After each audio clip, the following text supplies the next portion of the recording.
Good morning and welcome to NYSE TV Live. I'm Trinity Chavez and today is Friday, May 31st, and we're coming to you from high above the trading floor at the New York Stock Exchange on the corner of Wall and Broad Street in Lower Manhattan.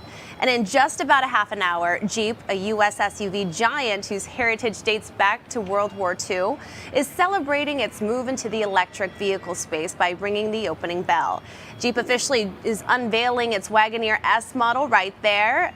Just last night, the 2024 Wagoneer S Launch Edition, along with a 2024 Jeep Wrangler Rubicon 4xe and 2024 Jeep Grand Cherokee Overland 4xe, are right outside this iconic institution in our Experience Square. We also have Jeep branding all over this iconic building, from the cubes behind me above the trading floor to the banners streamed across the facade of the New York Stock Exchange.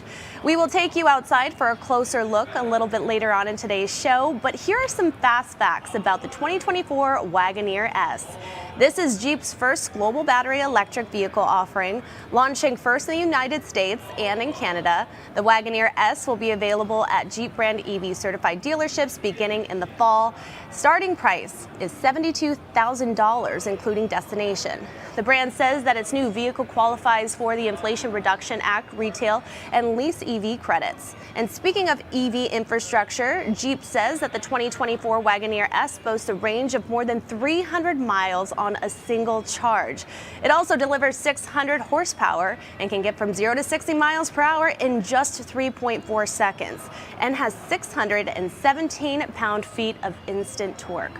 But we're just revving up today's broadcast, and in just a few moments, we're going to take you to the boardroom where NYSE President Lynn Martin will present Antonio Filosa with an NYSE medallion. Moments later, Antonio Filosa and Jeep executives will make their way down to the iconic trading floor where they were going to sign the Distinguished Guest Book. Now, this book is very significant here at the NYSE because it represents a ceremonial act that symbolizes the importance of the exchange and those associated with it. It indicates the individual or organization's significance in the financial community and their contributions to the financial and business world. Notable individuals to sign the guest book so far this year include Dwayne "The Rock" Johnson, Rob Gronkowski, and Reddit CEO Steve Huffman. Now, after Antonio Filosa and Jeep executives ring the opening bell at 9:30 a.m. Eastern, the Jeep CEO, Antonio Filosa, will join me to talk about this historic first time and this Jeep brand. One thing that we know for sure, though, is that Jeep isn't shying away from the competition either, and that includes EV giant Tesla. Let's check it out. There would come a time to compete.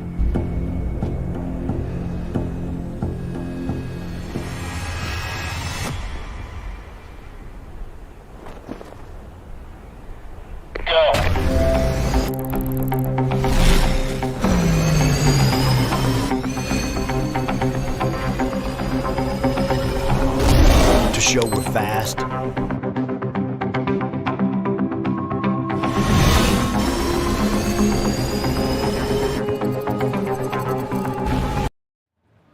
Now, the EV industry is paving new roads for the entire automaker industry, which has seen its ups and downs over the past year.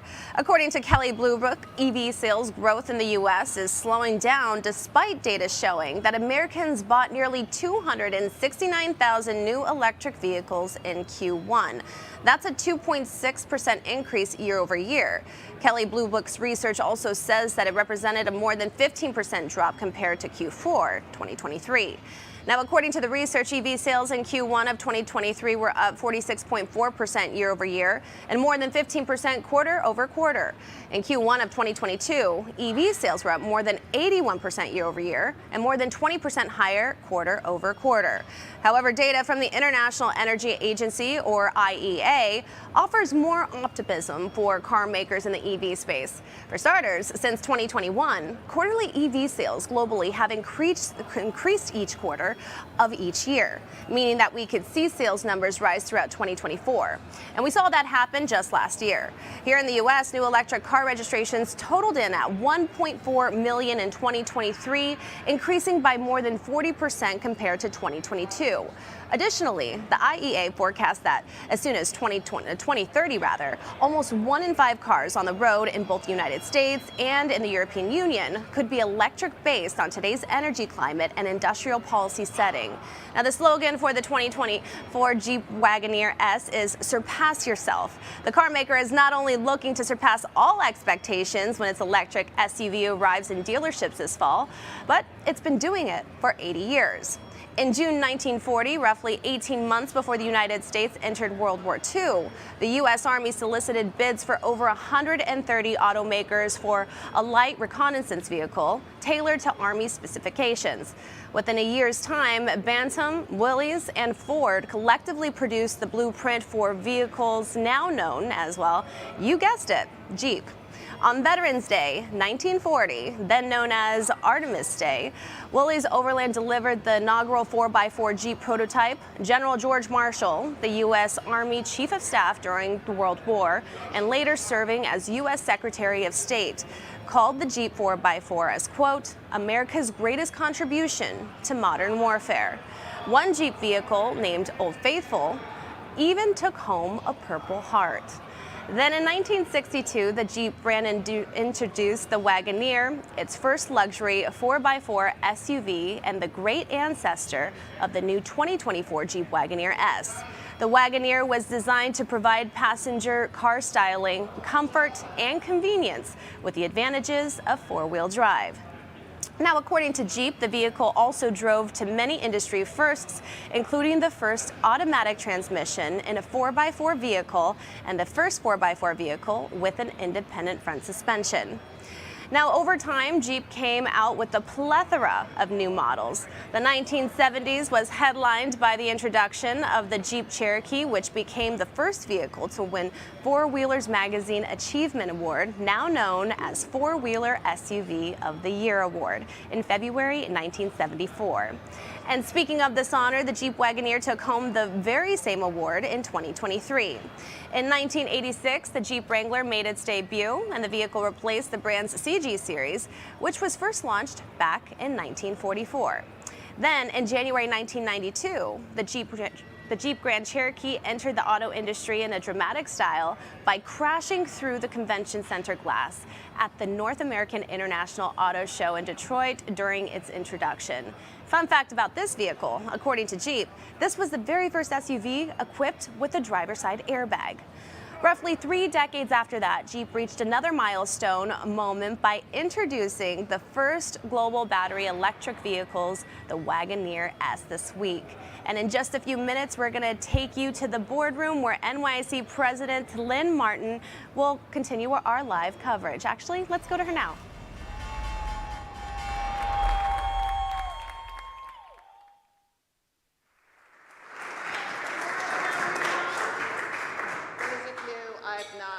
My name is Lynn Martin. I'm president of the New York Stock Exchange, and it's my honor to welcome you all here this morning. I can't think of a more iconic brand, particularly in this country, than Jeep. So it is our honor that you have chosen to debut some amazing vehicles. I'm a little late getting up here because I had to take some pictures of them, and I've been texting with friends. Some amazing vehicles outside, and we're so thrilled to be your partner. You know, when I look back at your history, more than 80 years of innovation, more than 80 years of being a cult brand. It's a brand that I grew up with. Everyone aspired to own a Jeep. And now this next generation of your vehicles is one that's being done in a sustainable fashion. So I've already got some friends who are like, ooh, when are those available? When is this available? When's that available? Exactly, I saw, so I've been telling them. So congratulations. It's our honor to be your partner.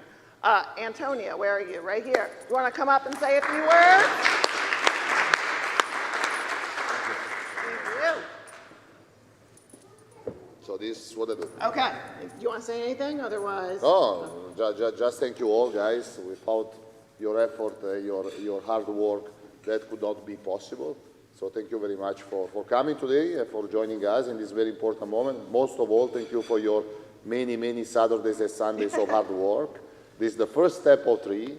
The second will be there, probably. The third one as well. So let's work a little bit more because the thing is coming well, very well, okay?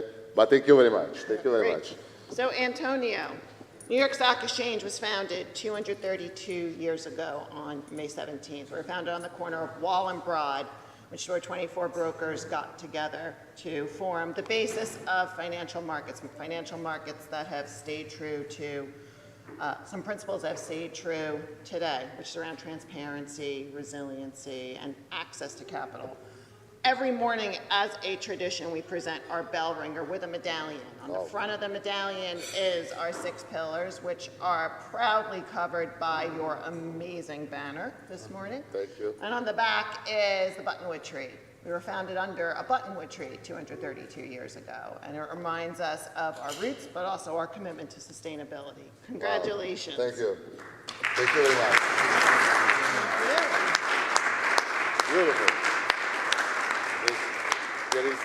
There is my name just because it's a small plaque, but should be the name of all of you, okay? So thank you very much. Well, and one of the other traditions we have is no one goes away empty-handed at the New York Stock Exchange, particularly given all the hard work you put into getting towards today. So everyone will receive a slightly smaller, not monogrammed, medallion, which you will receive on your way when we leave this building, or when we leave this room.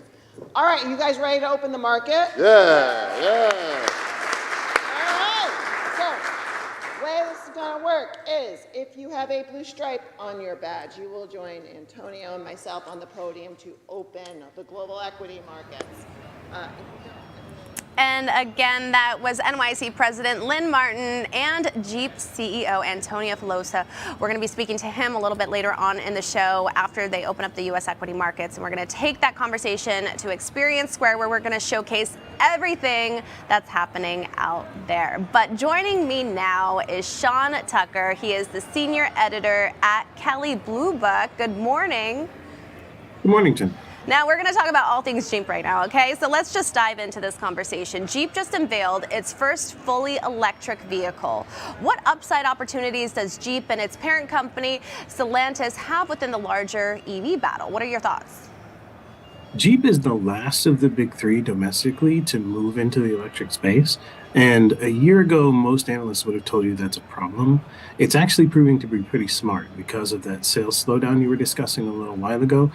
Sales haven't actually fallen. They're just growing more slowly than they were before. But we're seeing General Motors and Ford throttle back their EV plans a little bit, and Jeep seems to be getting into the market at just the right time. And what do you think that Jeep and Stellantis need to do to catch up, though, to the EV industry leaders that are currently on the market? As you said, that we're seeing more and more of these kind of cars become more popular, right? We're seeing infrastructure being built throughout the country. Even the Biden administration, I think, has launched an effort a few years ago just to really make sure that states are now implementing this kind of infrastructure to be able to have more EV vehicles on the roads. What's your take?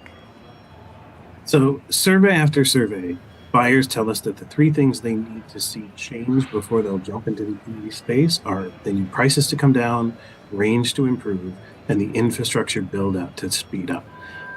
Jeep can help bring prices down. In fact, Antonio Filosa, the new CEO who we just saw, he's only been on the job about 6 months, and that was the first thing he said when he took over. Was he said Jeeps are overpriced and we're going to bring the prices down. So there's an opportunity there. This Wagoneer S is coming in at $72,000, and I don't think they're going to sell a whole lot of $72,000 EVs. But when you build the expensive one first, it pays for the opportunity to build the less expensive ones later. We expect them to come out with at least one more in the next year that's going to be a little more affordable. Range, this one already having 300 miles is about at the point that most people want to see before they're ready to buy. And infrastructure is not something the automakers themselves can solve, but Jeep has said that they plan to try to build some infrastructure at trailheads, and I think that will go a long way with the sort of person who's looking to buy a Jeep to convince them that it's safe to make the switch. Yeah, you know, we're seeing there's 3 big rivals out there, right, as you mentioned, but specifically when it comes to Jeep and Stellantis, how do you think that this company can really win the battle in the EV space? They have a very different challenge than General Motors and Ford do because they have a series of brands that have taken sort of very public positions with an ethos that's not very EV friendly. You think of Dodge, you think of the big V8 power in the muscle cars. You think of Jeep and you think of off-roaders, you think of Ram and you think of that heavy towing power. Those, the buyers who are looking for that are the ones who are going to have to be convinced. Sorry, there's a little bit of a delay there, but I do want to jump into what you mentioned as far as what consumers are looking for, right? So as the editor of Kelley Blue Book, what do you think the biggest trends right now are when it comes to making a purchase of an EV model? We're seeing prices come down. The average electric vehicle is about 15% less expensive than it was a year ago, and that's probably the biggest change that we've seen that's starting to drive these purchases. But there is a natural adoption curve with any new technology where the early adopters are excited to buy and they jump in right away. And then sales slow down a little bit as a new group of buyers has to be convinced. And we're in that valley right now. So the sales slowdown you're seeing, it's important to note sales are not shrinking. They're still growing. They're just growing more slowly than they had been a year ago. And I think that's because a more skeptical group now needs to be talked into buying these. Now, there's a lot of discussions, obviously, at the forefront when it comes to the EV space. We talked about infrastructure a little bit. We also talked about, what consumers are looking for. We're talking about sales. But what would you say are the priorities? Are we seeing priorities change when it comes to, this sort of rivalry within the EV space? What you're seeing right now is that the companies that jumped in hardest are throttling back a little bit. General Motors has delayed a couple of EVs and said they're going to bring in more hybrids and plug-in hybrids to fill in that space. Ford is slowing down production of a couple of them and bringing in more hybrids. That is not, though, a sign that the EV transition is not going to happen. It's just a sign that it's happening on a slightly slower pace than they expected, which plays into Jeep's favor, actually, because that's the pace Jeep is naturally on. Now, I want to talk about, obviously, it's a big year. It's an election year. How do you think the outcome of this election will impact the overall EV sector? Probably not as much as the politicians will try to convince you it will. They're trying to turn it into an election issue, but the reality is that automakers don't make long-term planning decisions on a 2 to 3 year horizon to where they're looking at the next election and saying that needs to control our decisions.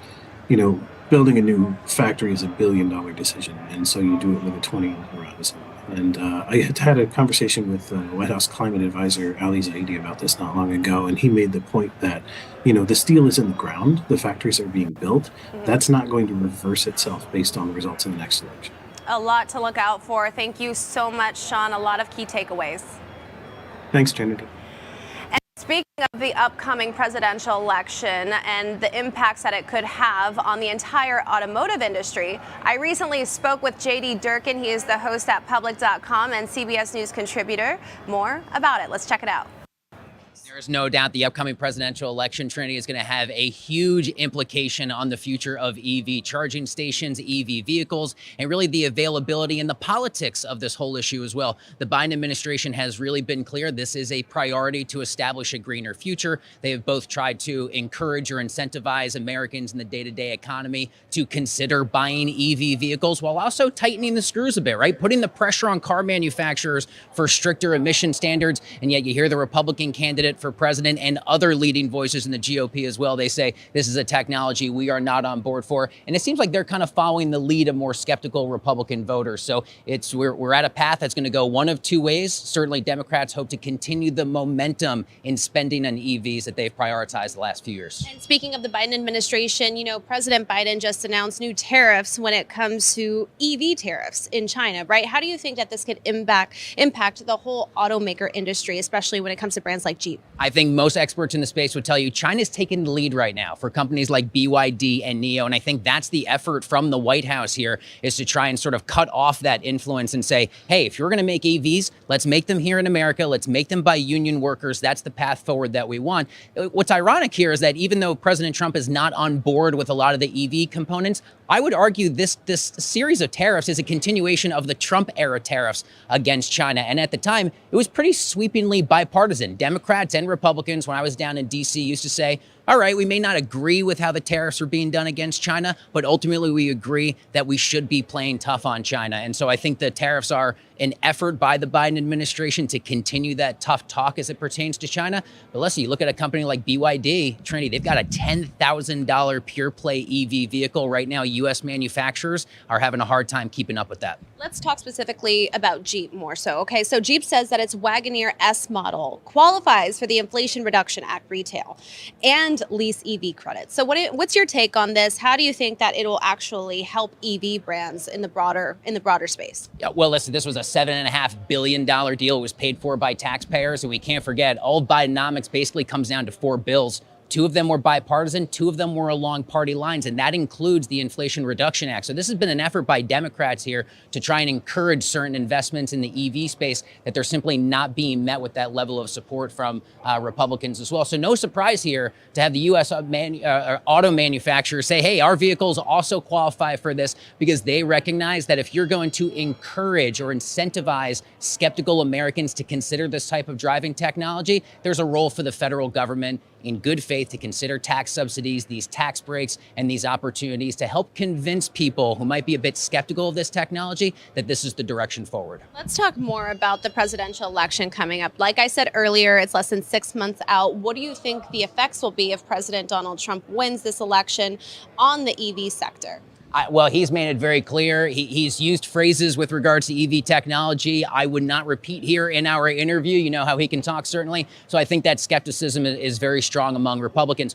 84% of Republicans say they do not believe that gas-powered vehicles should be phased out. And ultimately, when you look at the demographics of American consumers who are interested in electric vehicles, they tend to be Democrats, they tend to live in cities, and they tend to be younger Americans as well. I think that underscores the big challenge, Trinity, for these major automakers like a Stellantis and many others to say you got 50% of Americans right now in polling who say, I'm not even considering buying an EV right now. If you're going to be successful to increase market share, that starts with changing the hearts, the minds, the perceptions of all those American voters who up until now have shown they're pretty skeptical of the technology. How should investors be pricing out right now in the EV landscape? Yeah, well, on the one hand, I think this is already a $7.5 billion investment that has already been made, regardless of who wins the election. And that money is going to take quite a while to work through the system. So you can kind of position yourself as an investor to say that even if Republicans take control, a lot of these EV companies will benefit because of the Inflation Reduction Act. But on the other hand, we've heard from President Trump and leading Republicans to say, we are going to now make this a direct about face. We're going to take this whole thing into a different direction. So it'll be up to investors as individuals, as hedge funds, et cetera, to best position this. But in terms of the overall markets, I think most people say regardless of who wins, investors will always look for that silver lining to justify an increase in prices regardless of the outcome in November, which somehow is going to be here before we know it. All right, we are on the trading floor right now. As you see behind me, we are seeing dozens of Jeep and Stellantis supporters, employees, teammates gathering, getting ready to open up the U.S. equity markets. And helping me ring in the U.S. equity markets is Stefan Jankel. He is the head of international listings here at the NYSE. Good morning. Good morning, Trinity. Big day. It's a very big day. I mean, did you see the setup outside? Oh, wonderful, wonderful. I didn't say the crowd and the photo taking it's unbelievable. I'm hoping Antonio's going to let me take those Jeeps for a ride around while I'm Yes, I've got the keys, yes. Yeah. So let's talk about the significance in this event like this. You know, Stellantis, Jeep, walk me through what actually goes into hosting something like this. Absolutely, and we love these kind of occasions. And in addition to trading around about 5-6 million in Stellantis shares here every day, obviously the NYSE is also a visibility platform, given the media presence here and the social media following that we have. And when companies come in to harness that powerful platform and make it theirs, it's obviously a win-win. And Jeep has, quite regularly been a part of bell rings here. Also, I can think of the quasi-annual Big East basketball tournament bell that we have here, where Jeep is obviously the flagship sponsor, but also where Stellantis has been using this platform for other occasions in terms of product presentations. I remember in 2017 the return of Alfa Romeo to the US and the launch of the Maserati GT, for example. Yeah, no, and you know, Stellantis is obviously a result from a merger that happened just a few years ago, a result of the Fiat Chrysler PSA Group merger, actually. So walk me through what happens from your vantage point when something like this happens when it comes to the relationship. That in its core, that's the role of our team, where we collaborate with our companies on major events during their corporate life. And here also, I mean, most mechanically, you could say, on mergers, on demergers, also when Ferrari became a standalone company out of Fiat Chrysler at the time, but also then mergers, and where we work with companies, mainly with their finance, IR, legal functions, on and towards a flawless transaction. And in the case of Stellantis, even more so, where you have 2 European trading venues with Paris and Milan, and you want to make sure everything goes not just well on the US side, but also in sync with that home market or with these home markets. Stefan, you know, obviously you're the head of international listings here at the New York Stock Exchange. What should our viewers know about the international market for the rest of 2024? For sure, we continue to register interest from listings from around the world. Just yesterday, we listed our first company from Costa Rica. Last year, actually, our first company from Tanzania, a nickel producer, a nickel mining company, which actually is also most relevant in today's context, in the EV context, as a value chain element to have a nickel mine from Tanzania here. But as the world's largest and most global equities market here in the US, but also beyond that, also debt capital markets when companies raise debt, list bonds here. But as the world's largest and most global equities markets, with now companies from 46 countries listed here already and counting, we provide companies with capital for their ideas, capital for their ventures, and companies from around the world continue to seek to access that market via the New York Stock Exchange. Amazing. Why the New York Stock Exchange? This is what we do here every day. Yeah, yes. No, and also every day I mentioned the 5-6 million Stellantis shares that we trade every day in Stellantis alone. I mean, on average, probably here on the floor alone, we come up with a billion shares a day in NYSE stock. But also out here, although everything looks relatively quiet, we run on 250 billion messages a day here. Our technology does.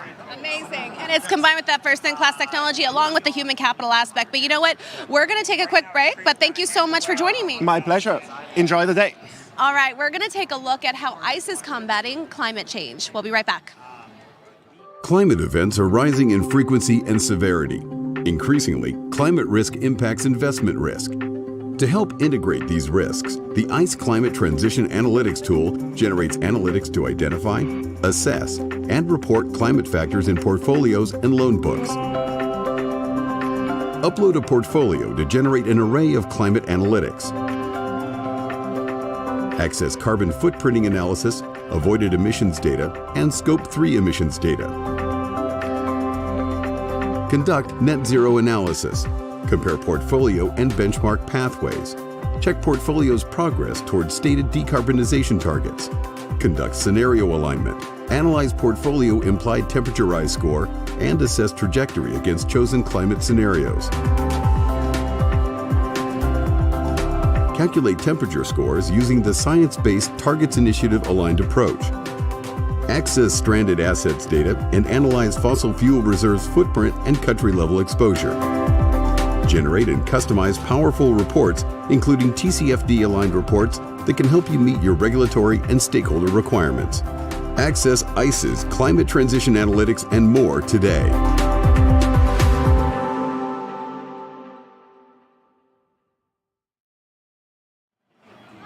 All right, we're about 60 seconds out from opening up the U.S. equity markets, but quickly, I want to take a look at this crowd here. I mean, yes!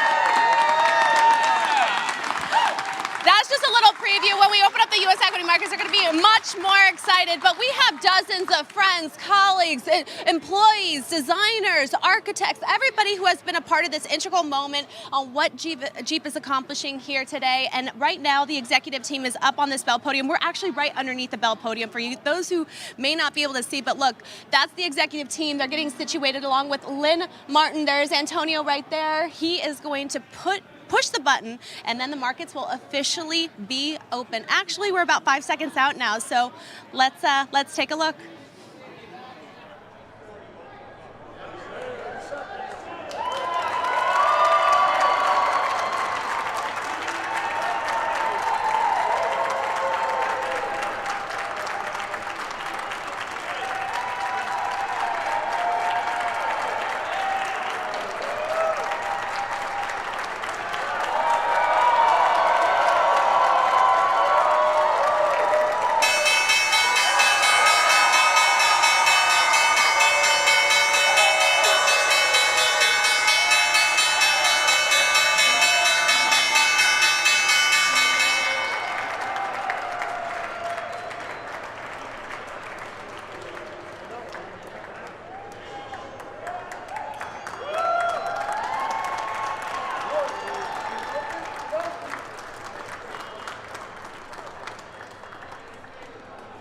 Well, there you have it. The markets are officially open. Lynn, Martin, Antonio, the rest of the executive team open up the market. We have a great crowd.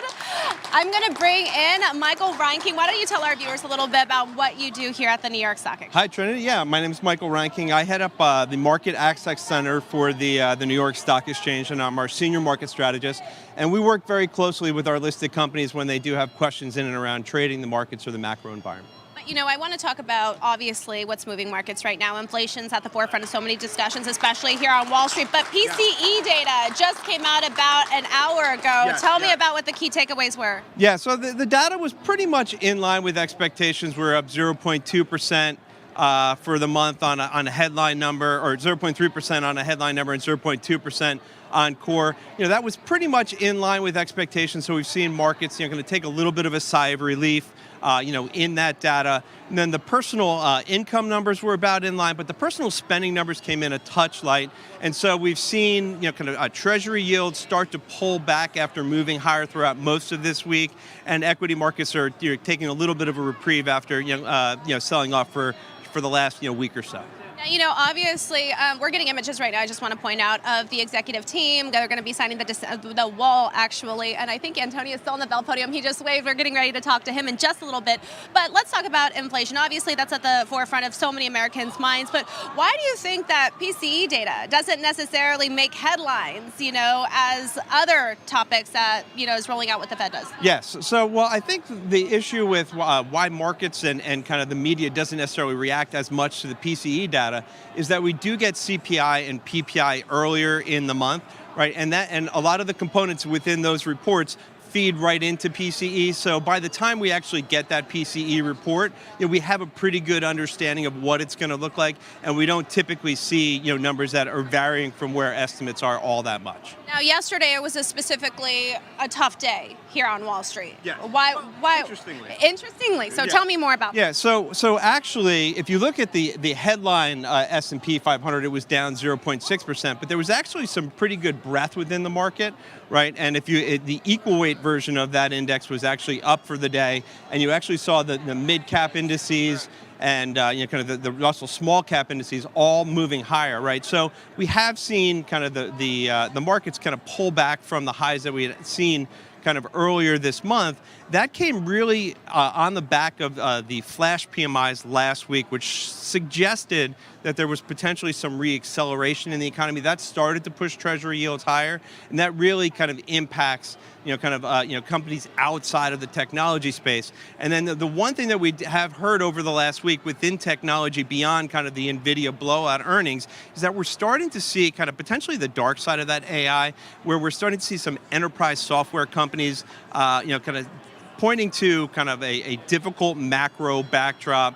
Their guidance has been a little bit light, as kind of they're suggesting that the sales cycle is taking a little bit longer, and there's more IT budget scrutiny. From what you're hearing, do you think investors can look out for an end in sight, at least on the short term? Yeah, so we have to keep it all in perspective, right? So the S&P is only about 2% off the all-time high, right? So we've pulled back, kind of pretty modestly. If you think about things, from the month of May, right? The S&P is still up 4% for the month, right? So this is kind of a modest pullback at this point. I think from here, markets really just want to see kind of the interest rate environment stabilize after we had started to move higher over the last week.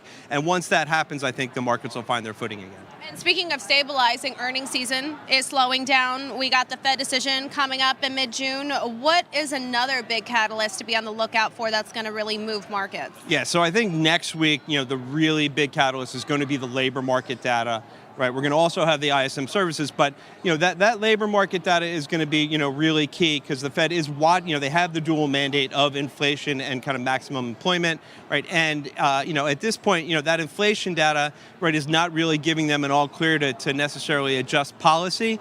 If we do start to see that labor market data begin to weaken, right, that could be the catalyst to start to get the Fed to move. Important takeaways there. Thank you so much, Michael, for joining me. Thanks for having me.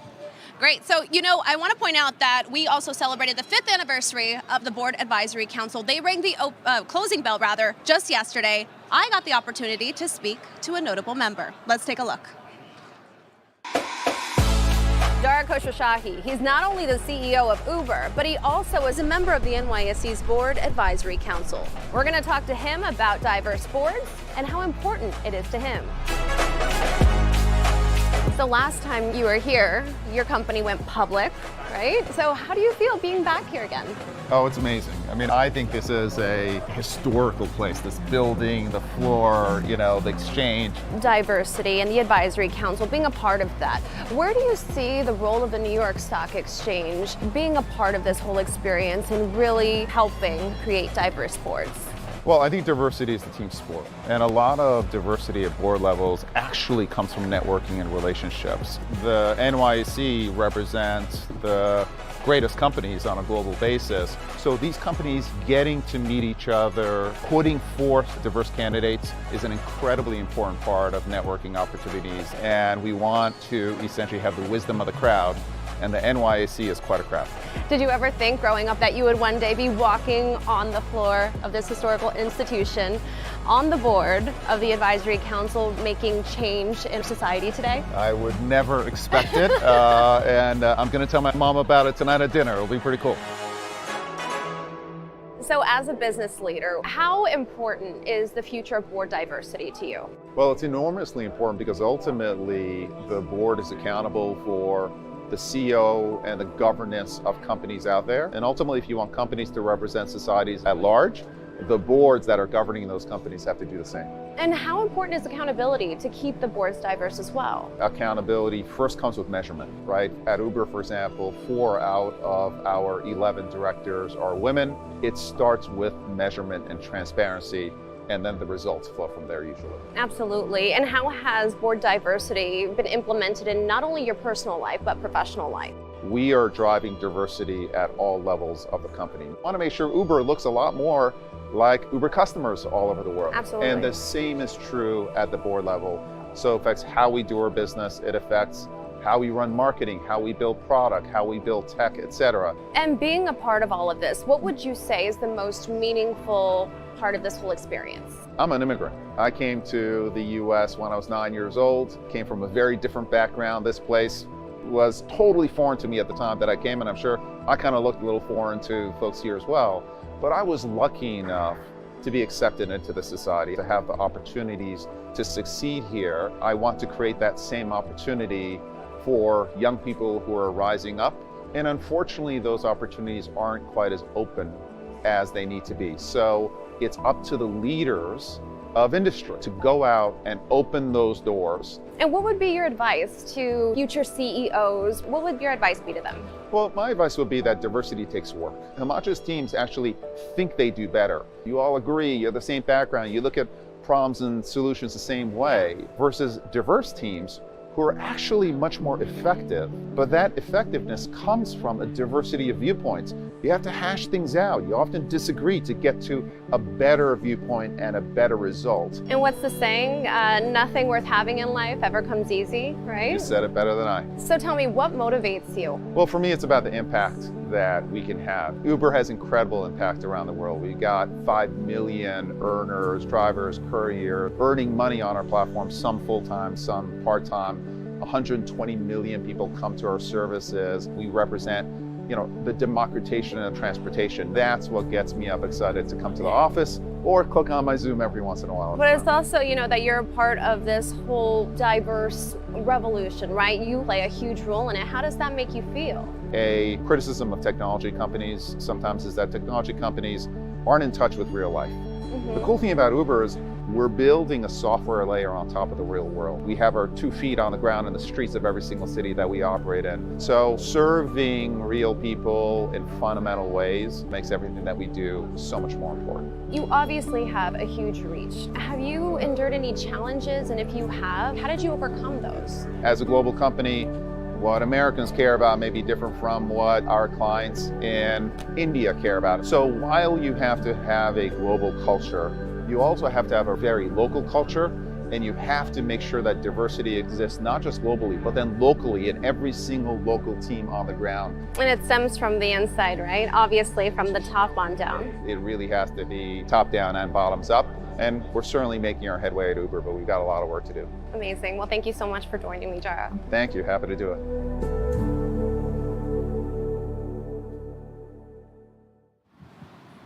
We are outside of this iconic institution at Experience Square, where we have all of these models on full display. Let's get a closer look at them. Again, this is on the corner of Wall and Broad Street in Lower Manhattan. We have CNBC that's set up right here because they're going to be speaking to Antonio a little bit later on after we do.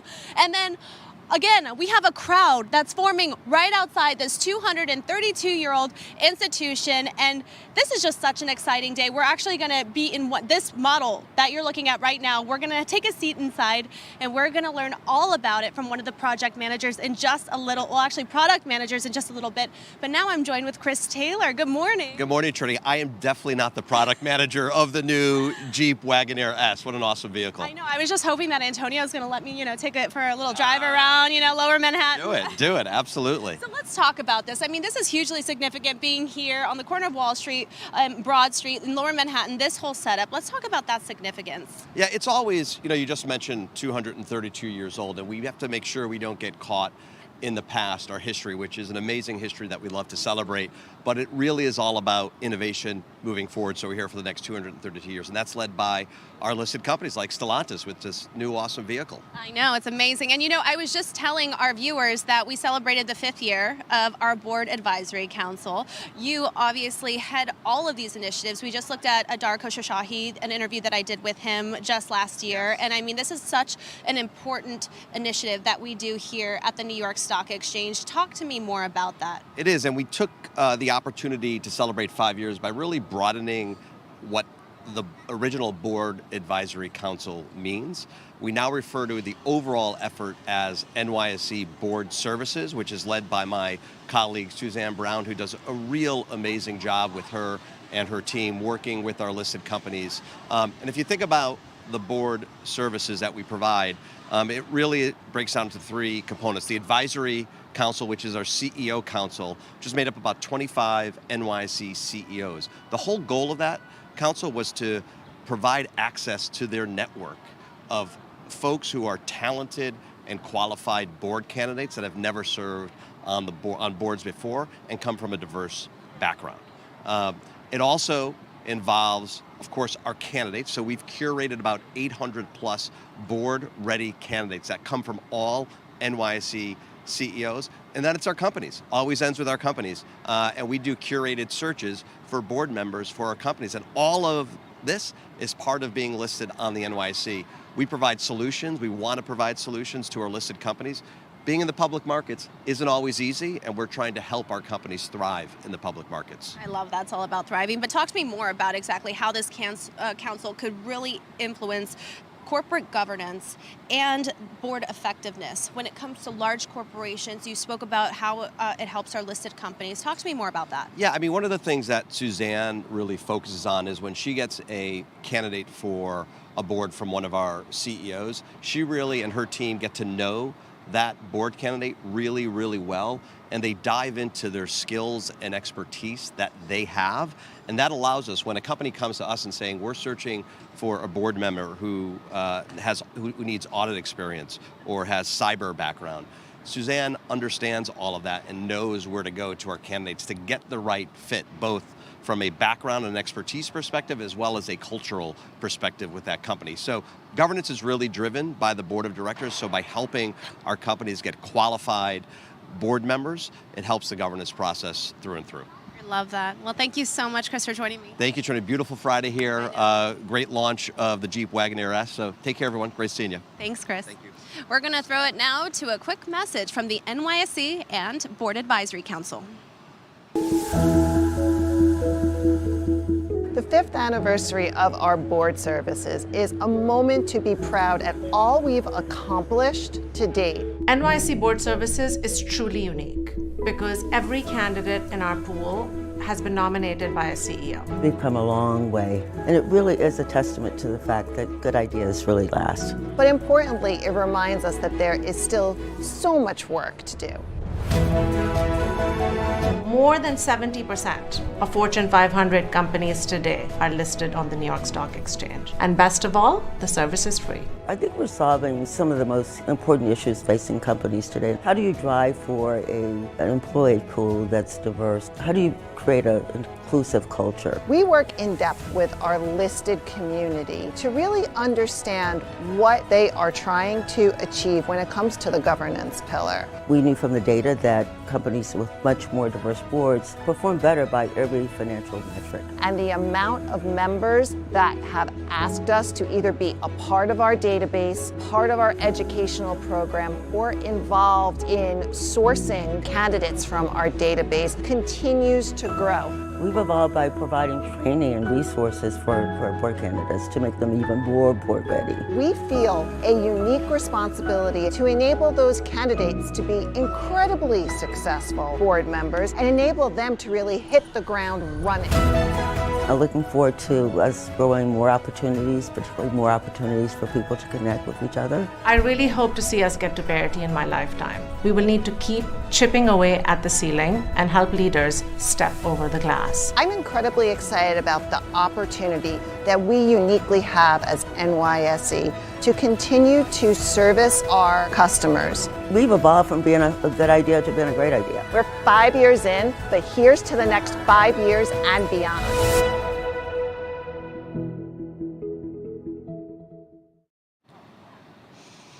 All right, I am joined now with Jeep CEO Antonio Filosa. Good morning. Good morning. Thank you for having me. Absolutely. We are standing in front of the Jeep Wagoneer S. Yes. Oh my gosh, this is incredible. I mean, tell me about what sets it apart from anything else that's out there right now. Well, this is the first Jeep BV vehicle designed, engineered, and built in North America for the world. It comes into our very versatile STLA large platform. It's the fastest Jeep ever. It goes from 0 to 60 miles per hour in 3.4 seconds. It's got 600 horsepower or pure power. It got 617 pound-feet of torque, 45 inches of usable display into interior, speaking about technology, and it's got the typical Jeep capability, the all-terrain select and all-wheel drive. So a lot of technology, a lot of capability, a very sleek design, so we believe we are ready for the market. Now, you say that it's a lot of technology, a lot of capability, but it's also a lot of innovation, right? Talk to me about the vision. Talk to me about the early stages when you were having those conversations with your team about the product development of something so innovative such as this. Perfect. So the narrative of this product development was to surpass ourselves. So we felt the need to launch into the market the best Jeep ever in the BV space, obviously, right? So we thought a lot of what innovation to put into it, and it's full. Imagine about 45 inches of usable screens inside. And by the way, the screens are hidden by a glass surface. So when you need to use those, they are visible. And then when it's turned out, they are invisible, much more elegant. We thought about aerodynamics, so it's an SUV, so the stance is an SUV, but you will find a lot of details of aerodynamics that help the range. This car has a range of 300 plus miles. That means the best-in-class range of the segment, so a lot of best things. Why do you think, why don't we stand right over here so we can get a better shot of the model? Here, Antonio, why don't you come over here? Talk to me about what sets Jeep apart from any of all of its other competitors. What is so unique about Jeep and the brand and the legacy that it's building? Many things. So we have been around 83 years so far. Maybe you remember that in a few days we will celebrate globally the D-Day. That was the day when the brave men and women of the US Army freed Europe in the Second World War, and they used Jeep to free Europe, right? So freedom has been embraced by Jeep as the first original value, together with adventure, authenticity, and passion. And another thing, it has been already 20 years in a row that a very recognized American survey with many American men and women voting, it selects Jeep as the most patriotic brand overall. We are more patriotic than, for instance, Disney in that survey, McDonald's in that survey. So we are seen as the American icon for the world. And no better place to unveil this new model than here at the New York Stock Exchange, the backbone of global financial markets. Tell me about that. Being up there on that bell podium, opening up the U.S. equity markets, highlighting this story that you just shared with our viewers. Big emotion to me. My family was there, so the double of emotion. Most of all, the team was there because it comes after 3 years of a lot of effort and a lot of hard work, many Saturdays, many Sunday work from the team. So they deserve more than me. There is my name, but actually it's the name of many people that should be put in there. Can you talk to me about that? You know, it takes a hugely committed team to get to where you are today, to this pivotal moment. Talk to me about all that hard work, effort, and energy, the commitment from your team to get to this place today. It's an interesting question. First of all, the team that worked on this project are basically all millennials. So very young person, because it's a car for the future, right? It's a battery electric vehicle, so obviously it envisions the future. Second, it's the most diverse team that ever worked on a car in our company. And it's 3 years of very hard work. It's many departments of the company to be integrated: manufacturing, product development, engineering, design, and obviously the brand. So a lot of work, a lot of hours, 3 years non-stop. And we are just at the first step, because on the same platform, this is the first vehicle. Then 3 months from here, the second, the Jeep Recon, and then 6 months later, the third, that is our mainstream SUV coming back to the market. And what are your key priorities for the rest of 2024 from a business standpoint? Sell. Sell. we need to sell a lot. This one, and our dealers are very engaged. I met our dealers here in New York, like 30 of them in an event that we held for them. They saw the car for the first time. They knew the price, which is very competitive, because this is a very full-loaded, lot of value car. That we will market at $71,000, so a lot of value for a very competitive price. By the way, the pre-orders are open today. You go to jeep.com, you can pre-order with 4 clicks only your car. You choose the car, the interiors, the exterior color, and the dealer, and you got also a gift. 4 clicks in a matter of minutes. Jeep.com, and then the 4 clicks, right? Incredible. So please go there. So the priority is to sell. Most of all, the priority is to deliver to the market what many consumers of US and of the world now are requesting: technology, electric cars, and Jeep. And let's talk about that, what consumers are asking for, right? I mean, how do you balance all of that? What the consumer demand is, but also the first-in-class technology, the innovative ideas. How do you bridge all of these things together? We do a lot of research, right? Market research. So we know that out there, in second half of this year, we will have around 2.2 million Americans and North Americans, so Canadian also, that are looking for an EV, right? They are very intended of Jeep, and they have specific demographics that we already mapped and specific interest. Among the interest, they love adventure. It's all Jeep is about, right? They love outdoor, they love traveling, they love sophistication. This car is very sophisticated. You will see inside if you have the opportunity to do that. The selection. I will when I speak to Will later on. We're going to go inside the car, yes. So the selection of material, the perception of craftsmanship, the texts are very well done, and also all the information on the car, they are elegant. They are not invasive into the eyes of the consumer. So a lot of market research and a lot of work. Is there plans to do anything when it comes to the infrastructure aspect of things, right? For cities or states that don't necessarily have the EV infrastructure, charging stations, things like that. I know that Jeep may have some plans, correct? Yeah. So we are working with the states. So obviously, most of all, we are working with our dealers, because the first thing to have is dealers that have the infrastructure, and I need to thank them as the partner, the good partner that they are, because 95% of the dealer network is already ready, specifically in this city. This city and the entire business center of Northeast is the biggest Jeep market in the planet. Wow. So here they know how to sell Jeep, and they will sell those cars as well. Yeah. Incredible. Yeah, it is. Thank you so much, Antonio. Thank you very much. It was a pleasure. It was great having you. Me too. Thanks. All right, we're going to toss it to a quick video, and we'll be right back. Thanks. It's a pleasure, Antonio. Thank you so much. Yes.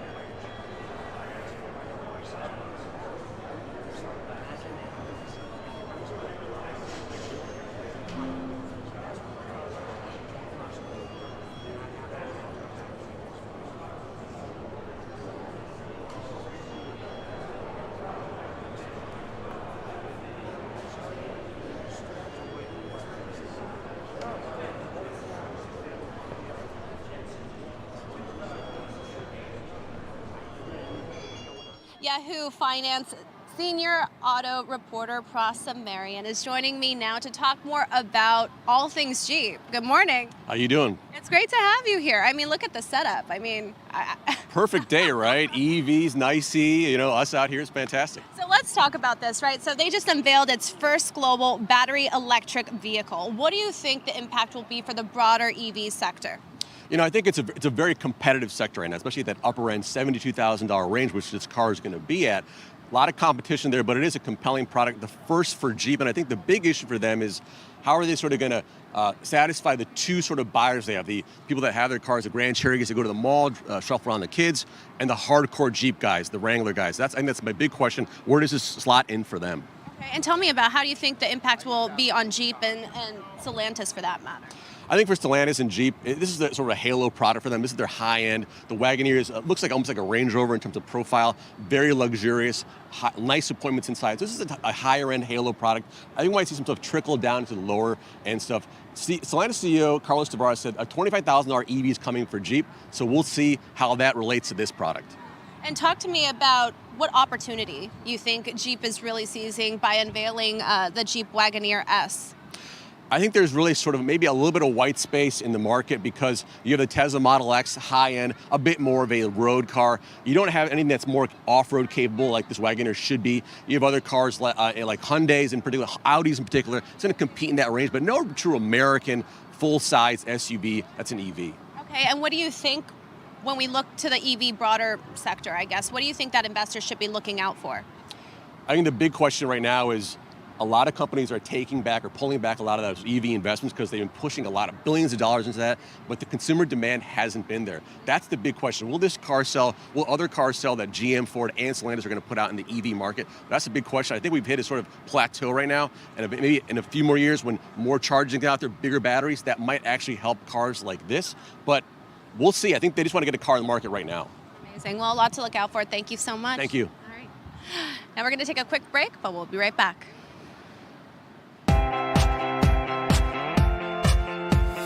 I'm honored to be your host for our second annual NYSE AAPI Heritage Month Bell Celebration.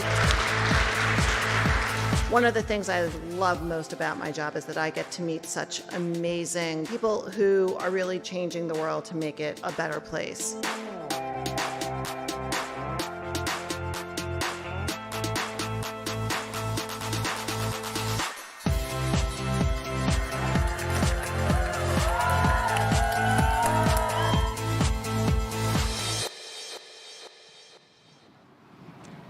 Laura Diorio is joining me now. She heads our social here at the New York Stock Exchange. I mean, what a great day, Laura. Yes, I had so much fun on the trading floor with Stellantis and Jeep. We were getting the crowd riled up. Running social means that I get to amp up the energy on the floor and ensure that everybody's capturing all of the content they need that day. I mean, it's so many folks' first time being on the trading floor, so it's a really great opportunity to capture that energy. Oh, for sure. And, let's talk about your social plan. Obviously, you're working closely with the Stellantis and Jeep team, hand in hand. Walk me through your strategy for today's event. Yeah, I mean, we have such a distinct privilege as the exchange to be able to support our over 2,400 listed companies. So Stellantis is a great representation of a way to kick off summer. I mean, when I think of Jeep, I think of the start of summer. I'm a Jeep fan myself, so I plan to capture video and content throughout the day, photos later today. And then, of course, if you're watching this, you could be on any one of our social channels on LinkedIn, X, YouTube, following it, or straight to the Stellantis offices. So it's all socials. It's an honor to be able to do it. It's so funny. When you mention Jeep and summer, they go hand in hand. I'm thinking every time I go to an island or the Hamptons or something, I'm always renting a Jeep. Well, it's so emblematic. I mean, the brand has been around for so long, since 1941. And so for them to be able to carry that legacy brand and bring it all the way into these next generations. I myself had a Jeep. It was my dream car when I was 16. So she was a red Jeep Wrangler, two-door, soft top, stick shift. I was very proud of that. My dad taught me how to drive stick when I was 14, and it was my main goal. I didn't need a Sweet 16. I didn't need the whole thing. I told the Jeep team we paid $7,000 for her. I contributed. I worked hard all summer to help my dad get that Jeep because that represented this dream that I had. It represented, me being a teenager on the Jersey Shore. It was totally emblematic of how I wanted to spend my summer with my friends. And then I was the coolest girl pulling up to high school in my red Jeep Wrangler and picking up my friends on the way. So that was your American dream. Yes, exactly. I knew. And I always say, when I get back to being able to get my own car one day, it's going to be a Jeep. Oh, yeah. I mean, I love Jeep. I love the brand. But let's talk about how companies like Stellantis, like Jeep, and other NYSE listed companies can really utilize our social media platform. Absolutely. I mean, we're in such a distinct opportunity with the amount of opportunities we have here in regards to NYSE TV Live, but also our incredible photo and video team, our social team gathering together content to tell this story. In addition, we have our podcast, Inside the Ice House podcast, where you can spend much more time with these folks, an hour and a half long conversation with these leaders, getting to know them better. And every day we highlight these incredible companies. The closing bell today, for example, kicking off Pride Month, Stonewall National Monument. It's actually the first monument, the first dedicated to LGBTQ plus Americans in the national park system. So it's a great way to celebrate, great way to kick off June.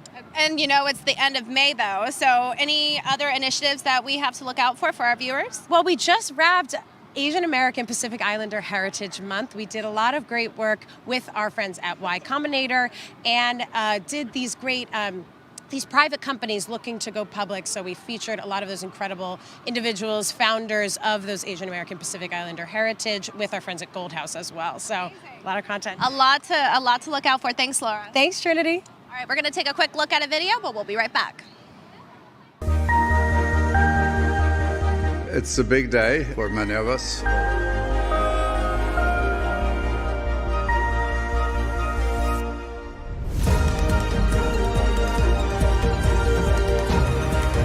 In life, I'm reminded that it's not about the destination, it is truly about the journey.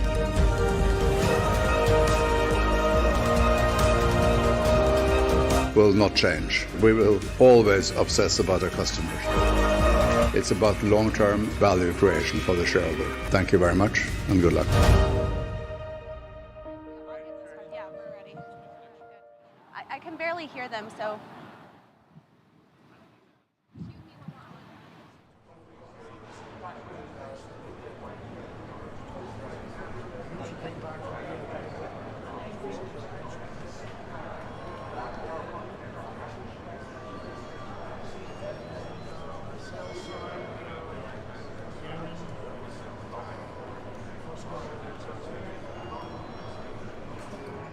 joined now with William Coughlin. He is the product manager for Jeep, and he was an integral part of this amazing setup that we have here in Lower Manhattan. Good morning. Good morning. Well, thank you so much for having us here. It's really an honor and a privilege, and we're just happy to showcase this awesome car and some of the other 4xEs that we have in market today. Yeah, you know, speaking of showcasing these awesome cars, I want to get in this car and sort of walk me through and show our viewers exactly what we're unveiling today. Yeah, absolutely. Before we do that, though, just want to look at the exterior. Our design team did an amazing job. We've got a beautiful R-wing on the back that helps with aerodynamics. And in fact, this is the most aerodynamic Jeep ever. And that helps with the standard 600 horsepower, 0 to 60 in 3.4 seconds. It's an absolute blast to drive. Amazing. So should we get in? Let's hop in, yeah, I'll go around.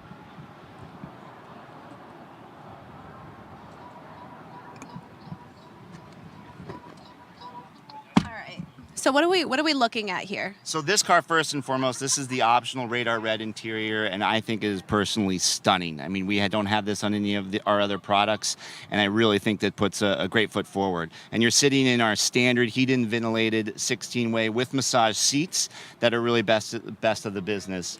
And then finally, this comes standard with a 19-speaker Macintosh system with a 12-inch sub. So you get behind the wheel of this car, it's going to blow your hair back from acceleration and with sound. Yeah, literally 0 to 60 and how long? 3.4 seconds. Incredible. So walk me through what we're seeing here on the screens and what sets it apart from an interior standpoint than any other EV that's currently on the market. Yeah, exactly. So you mentioned it's got 45 inches of usable screen space that is best in class among EVs. Starts here with the 12-inch cluster. It's got everything you need in terms of a driving view. Your radio here that uses our Uconnect 5 system that we have in other cars, so it helps as customers are stepping out of another Jeep product into this. They're familiar with the interface. This is our comfort screen down here that controls your seat massage, heated and ventilated. I'm already feeling it right now. Exactly, you need it. And then the standard passenger display so that you can send directions right here to the head unit, play your own tunes, anything you need. It really gets you covered from the driver to the passenger. Can I just point out too, the car is actually on, right? It is totally quiet. I can't hear anything. In fact, I think earlier I was like, can we turn on the car? You're like, it actually is on. It is. So we just put this thing in drive and we'd be out of here. Thankfully, there's a fence so we don't do anything stupid. And, which I'm a little bit bummed about because I did want to take this around. I've been joking around that I would take it on the Court of Wall and Broad Street, drive it around a little bit. But walk me through, obviously, it takes a hugely committed team to get to where you guys are today. And this whole setup, I mean, it wasn't easy. Walk me through that. No, it wasn't easy. I mean, everything from logistics. We've got a great team that supplies the vehicles and gets them here and set up. We've got a beautiful design team that helps not only with these events, but getting the cars ready.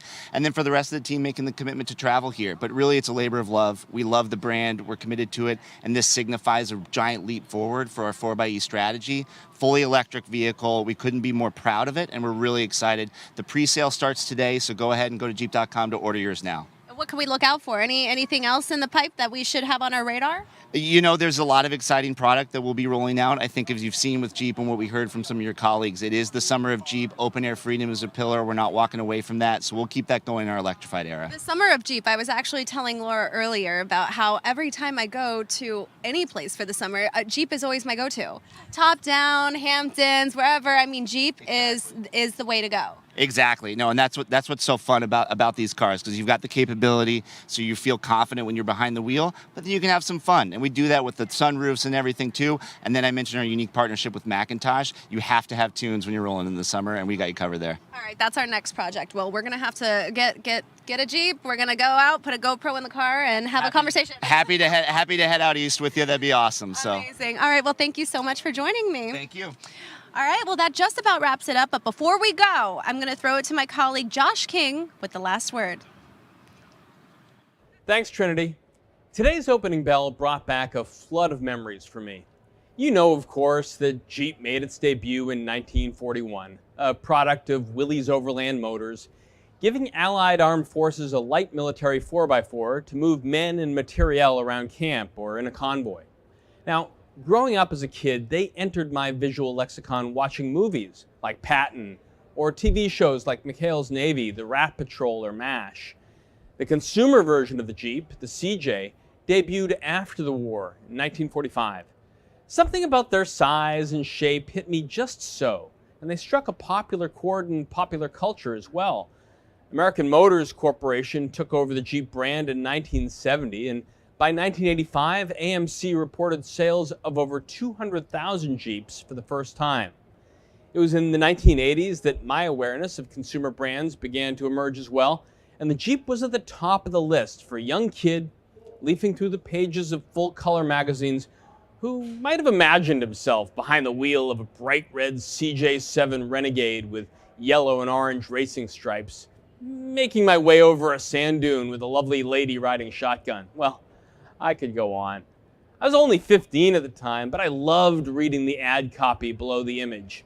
It said something like, "Our feisty new 4-cylinder engine and powertrain perform like a champ, on road or off.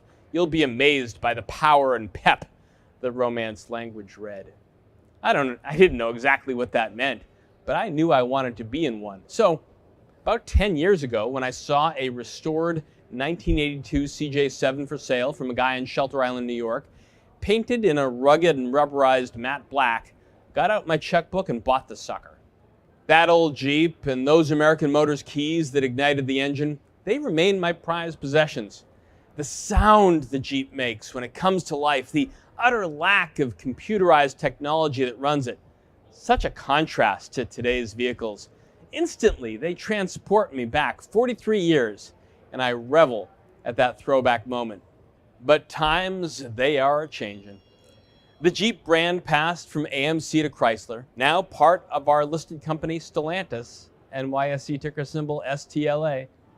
That old purr of the CJ's 4-cylinder power plant yields now to the Jeep Wagoneer S, the first all-electric model the brand sells to a U.S. audience. Along with 300 plus miles of estimated range, the 2024 Wagoneer S has 617 pound-feet of torque and can go from 0 to 60 in a claimed 3.4 seconds. Try that in a 1982 CJ7. To allow the new Jeep to strut its stuff, Stellantis put out a teaser video that showed the new Wagoneer in a drag race with a Tesla Model Y, filmed at the Willow Springs Raceway in California. With the pedal to the metal, car and driver noted that with 600 horsepower under the hood, its torque output is 617 pound-feet of breaking news. I may just have to go for a test drive and a new set of wheels. I'm Josh King, and that's the last word. Iconic brands speak for themselves.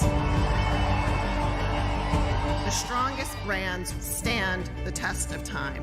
We are so excited to welcome you to our community. Today is all about you. We've never lost sight of what we're trying to do and deliver that mission. Going through this experience with my partners and my family has been unbelievable. We imagined something that didn't exist yet, and we believed that we could do it. You're going to look back on this accomplishment as one of the finest you've ever done. I want you to know that the best is yet to come.